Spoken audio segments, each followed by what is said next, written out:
51% of Gen Z teens say they mainly get their news from social media. That's according to a Deloitte survey. A CBS News investigation found that misinformation about the conflict between Israel and Hamas is widespread on these platforms, and it can be tough to distinguish fact from fiction. National correspondent Tom Hansen explains the consequences of being misinformed and what can be done to help decipher the truth. The Sphere in Las Vegas. With over 1 million lights, countless tourists have traveled to this architectural marvel to feast their eyes on a giant eye or spectacular views of the moon. And this viral Instagram post claims to show, after the war started, the Sphere even transformed into a massive Israeli flag in solidarity. But did that really happen? Real or fake? That's exactly what these students at Highland Park High School in Dallas, Texas, are trying to figure out. Raise your hand if it's real. This is a fake. Now, when you're pulling information off of social media, how do you know that it's accurate? If from the first pass I truly can't tell if it's real or not, usually put it into a reverse image search.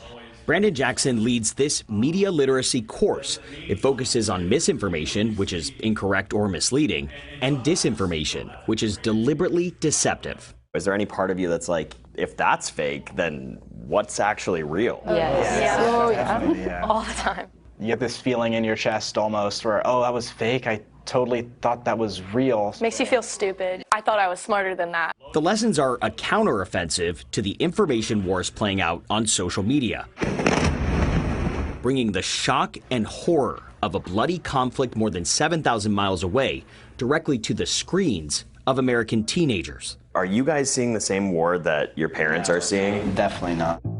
These students tell us what they see on their phones, whether real or fake, shapes how they see world events. It can cause someone to pick a side or even change their mind about what they previously thought, since it's so polarizing. Video has a kind of immediacy, but we need to help people understand how to evaluate a video. Stanford researchers found teens are not evaluating enough to recognize the deluge of misinformation online, and that can have dangerous consequences. We are in a new economy, and we need to understand that the goal of this economy is to enrage us. As an experiment, we wanted to see for ourselves just how challenging it is to find the truth online. With the help of my investigative producer, we created 3 profiles on Instagram and TikTok. I think we're curious, when you start from a blank slate, what comes at you when you search certain terms? So how are we going to set it up? We have 3 different phones, and along with that, we got 3 separate SIM cards. We posed as gender-neutral 17-year-olds interested in learning more about the Israel-Hamas conflict. Our first account, Taylor, searched these terms about Israel. 19.7 million posts. Andy, our second account, searched these terms.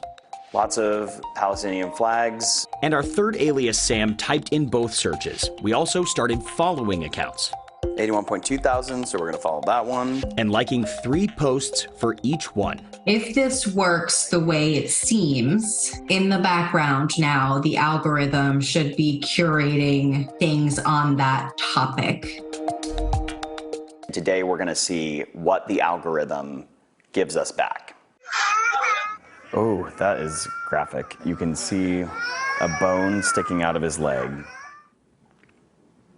It's hard to watch.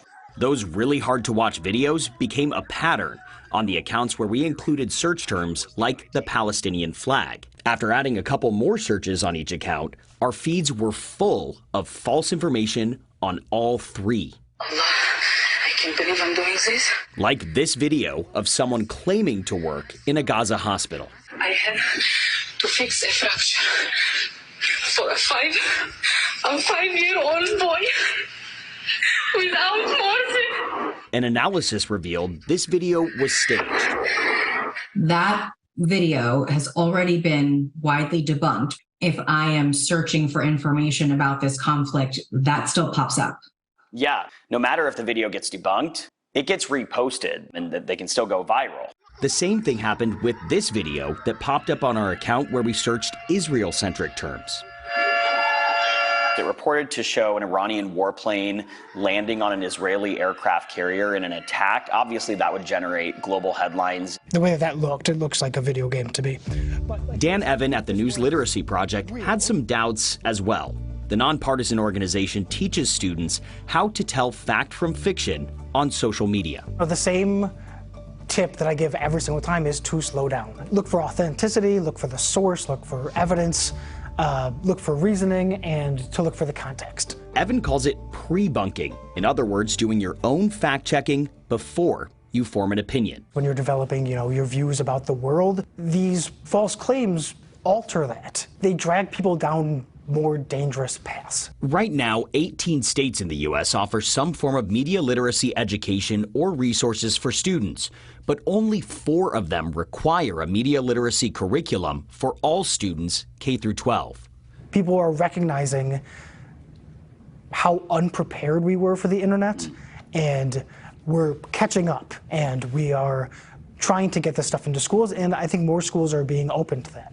Schools like the one we visited in Dallas, where students believe this kind of curriculum could make a difference, not only in the classroom, but also in the world. I hope that people in our generation start to want to become more educated about issues. And it can just be really dangerous if we don't seek out the real information. Tom Hitson, CBS News. That is all very eye-opening. So you might be thinking to yourself, how can you stop those algorithms? TikTok now allows users in the European Union to opt out of that algorithm. And so far, TikTok and Instagram do not offer that here in the United States. Both say they're fighting the spread of misinformation, and they're working with fact checkers. We sent some examples to TikTok, which were then removed from the site, but we've seen some of those videos are still circulating.